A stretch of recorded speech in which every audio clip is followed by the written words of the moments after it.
Chosen one, stop scrolling. What you're seeing around you right now is not just chaos. And it's not random.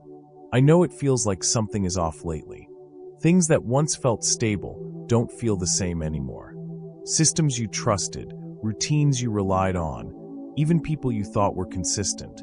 Something about it all feels like it's shifting. And the strange part is, you can't fully explain it. It's not one big event. It's a quiet, persistent sense that something underneath everything is changing. Maybe you've noticed it in small ways. Conversations feel different. Decisions feel heavier. The same things that used to excite you don't land the same way anymore. And there's this underlying tension, as if something is being pulled apart, but not loudly, almost silently. That kind of discomfort can make you think something is going wrong, that things are falling apart. But here's the part most people are missing. This is not just collapse. This is exposure. It's not that everything is suddenly breaking. It's that what was never truly strong is finally being revealed for what it is. What you used to call stable may have only been familiar. What you thought was secure may have only been predictable.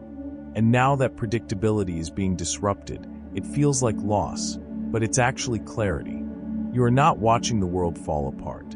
You are watching truth surface. And truth is uncomfortable at first because it removes the illusion of control.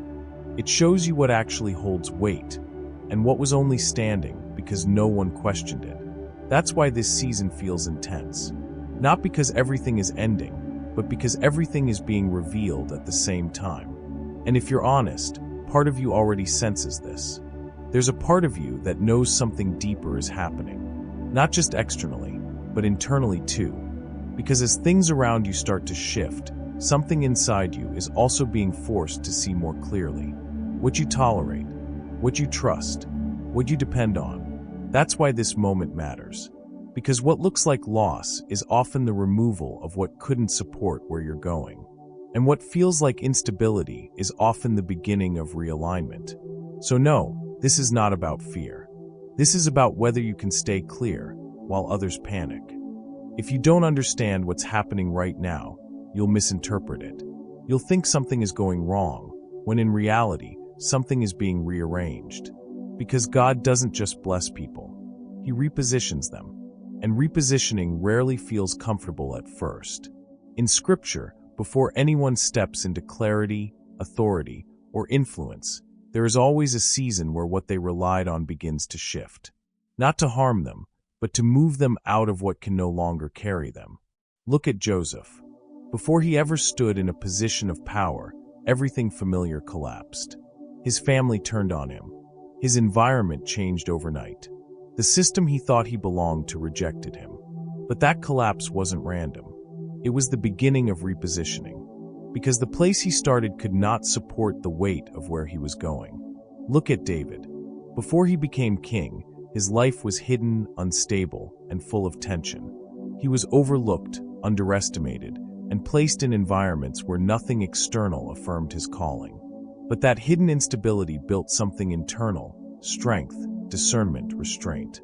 He wasn't being delayed. He was being prepared to lead without being shaped by pressure. Even Jesus, before stepping into public ministry, was led into the wilderness. Not into visibility, but into isolation. Not into opportunity, but into testing. Why? Because clarity comes before impact. Identity must be anchored before influence is released. So when things begin to shake in your life, you have to understand what's actually happening. There are 3 reasons God allows this. First, He exposes false foundations. Anything built on image, ego, control, or external validation cannot hold long-term. It might look strong. It might even work for a while. But when pressure increases, what is not rooted begins to crack. And God will allow that, not to embarrass you, but to show you what cannot sustain you.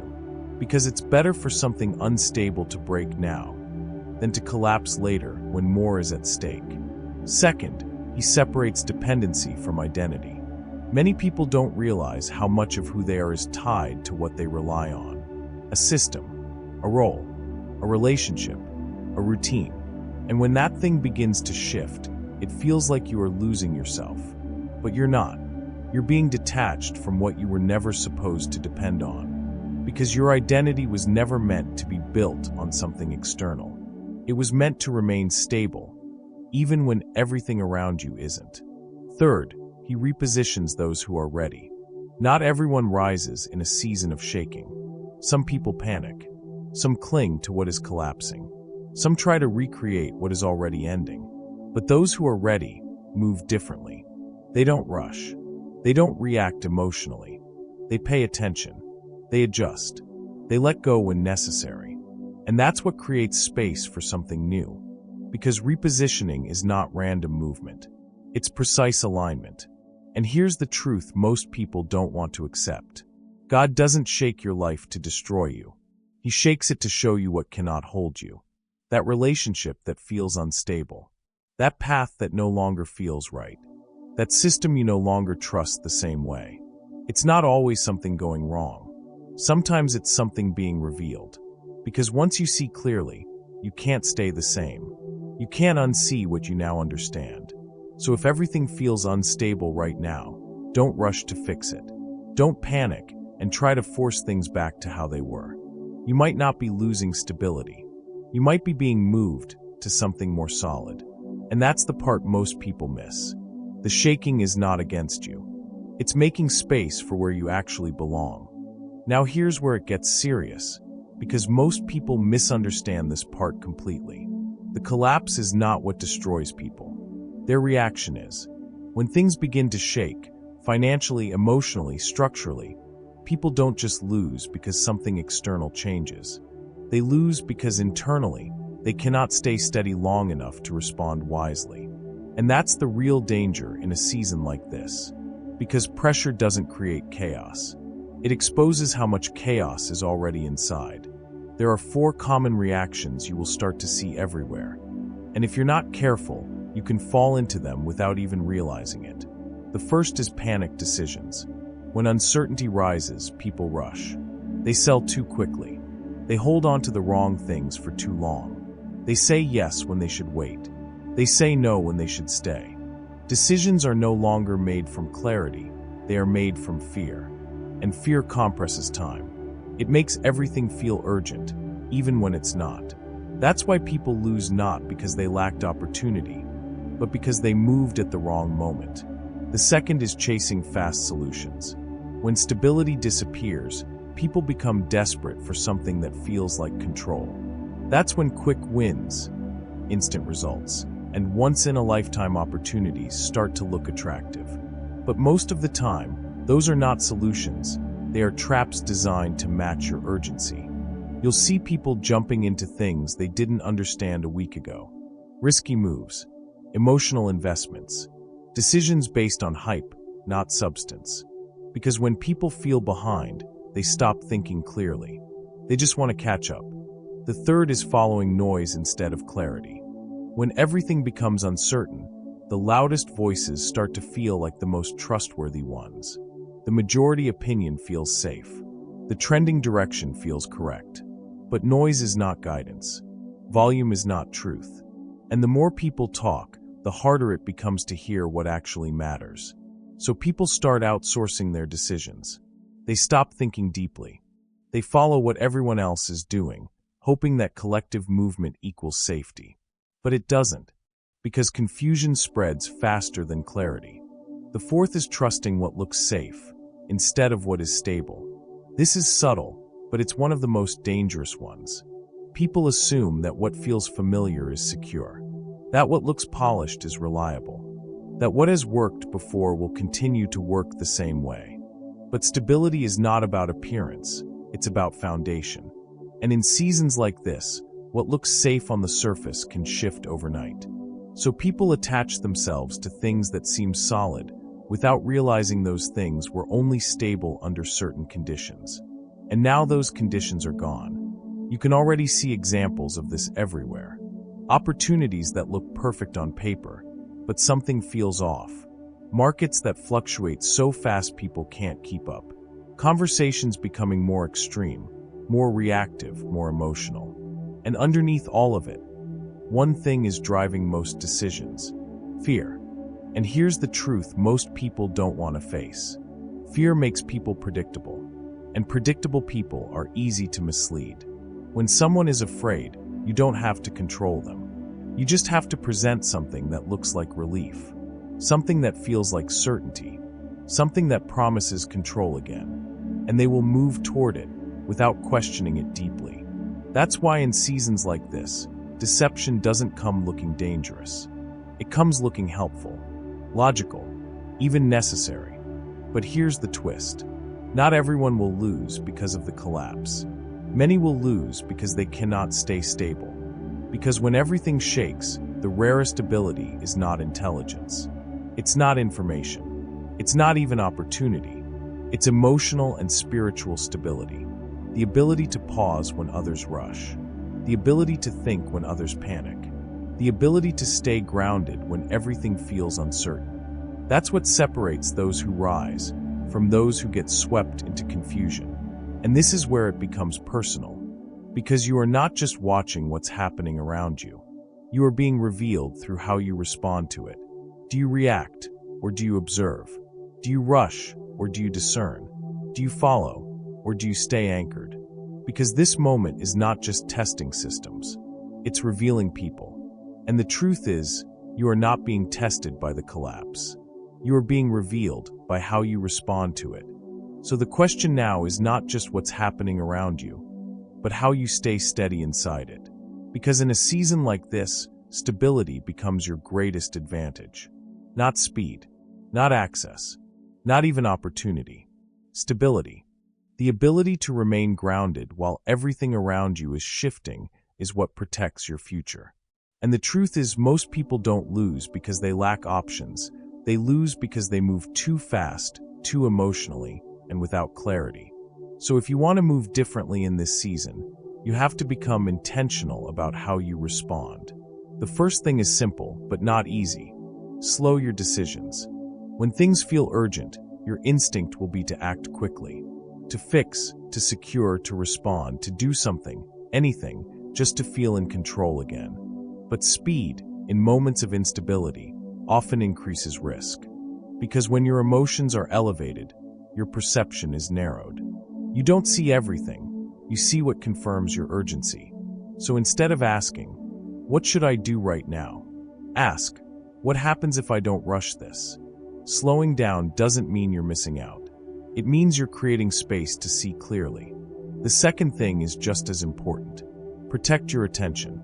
Because in unstable seasons, noise multiplies. Opinions, predictions, advice, fear, urgency, it all gets louder. And if you're not careful, your mind becomes crowded with voices that don't carry clarity. Not everyone sees what you see. Not everyone understands what you're navigating. And if you expose yourself to too many perspectives, you'll lose your own. So reduce the noise. Step back from constant input. Limit what you consume, not out of avoidance, but out of discipline. Because clarity requires space. The third thing is where most people struggle. Strengthen your internal clarity, not external confirmation. Internal clarity. This is where stillness becomes essential. Not passive stillness, but intentional stillness. Reflection. Prayer. Sitting with what you feel instead of reacting to it immediately. Be still and know that I am God. That doesn't just mean stop moving physically. It means stop letting your thoughts run ahead of your understanding. Stop trying to force answers before they're clear. Because clarity doesn't come from reacting faster. It comes from seeing deeper. And depth only comes when you slow down enough to actually process what's happening. The fourth thing is what will separate you from most people. Value wisdom over opportunity. Because not everything that is available is aligned. Not everything that opens is meant for you. In seasons like this, opportunities can increase, but so can distractions. And if you're not grounded, you'll start saying yes to things that look right, but don't feel right. So instead of asking, "Is this a good opportunity?" ask, "Is this aligned with who I'm becoming?" Because what you choose now doesn't just affect your situation, it shapes your direction. And this is the part you need to understand clearly. You don't need to control everything that's happening around you. That's not your role. You need to stay grounded, while everything moves. Because when you are stable, you don't get pulled into every shift.